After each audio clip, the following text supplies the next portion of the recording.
As you can imagine, using light to diagnose illnesses is not a new thing. This is perhaps what your doctor does or what your mother does when they look at you and say, perhaps your skin is pale today, or you look a tad bit plump red. This is already medical optics. There is a long history to looking at propagation of light through tissue. Let's understand a little bit more about it. The importance of oxygen, in fact what oxygen is, was understood in 19th century. Just around the same time, importance of blood and getting blood to the different parts of the tissues to carry function, in particular for brain, was also understood. For example, somebody has built a balance, put a person lie on it and asked them to solve questions, and the balance tipped a little bit towards their head, indicating that the blood flow to the brain was indeed increasing during that period. In the 19th century, another interesting thing also happened.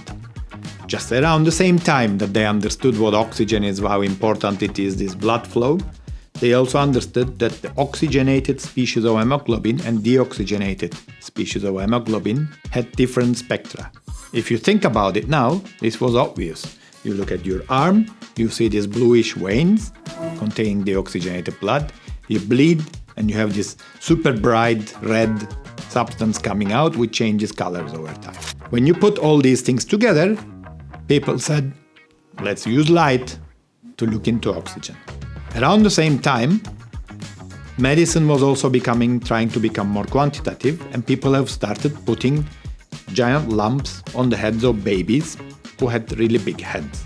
These babies were known to collect fluids in their brains, something called hydrocephalus, and by looking whether a doctor can see through the head with light, they were starting to write commentaries about whether this is a method to diagnose hydrocephalus. As time moved on, people did other things. There's a seminal paper, for example, in 1929, showing the results of a trial using light to detect and diagnose cancer in the breast. What this person did is he held a big light wand in his hands.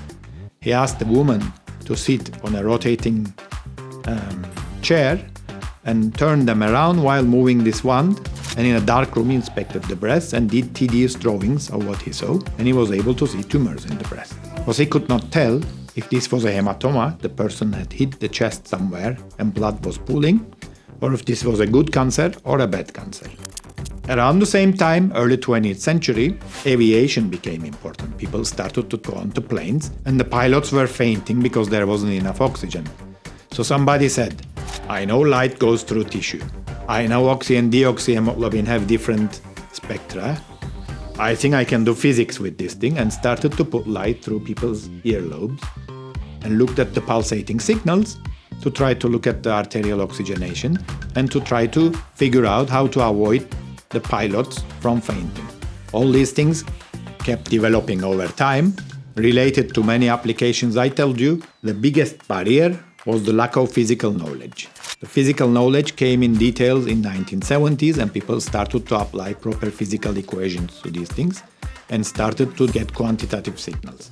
Another paper in late 1970s was a person who knew how to use light to detect things in tissues, but he had not appreciated, and I think nobody else had appreciated, that it really can go through bone easily. So this person held a stake with a bone on the window, put his son's hand behind the stake, and he saw that he can see the son's head through the bones in the stake.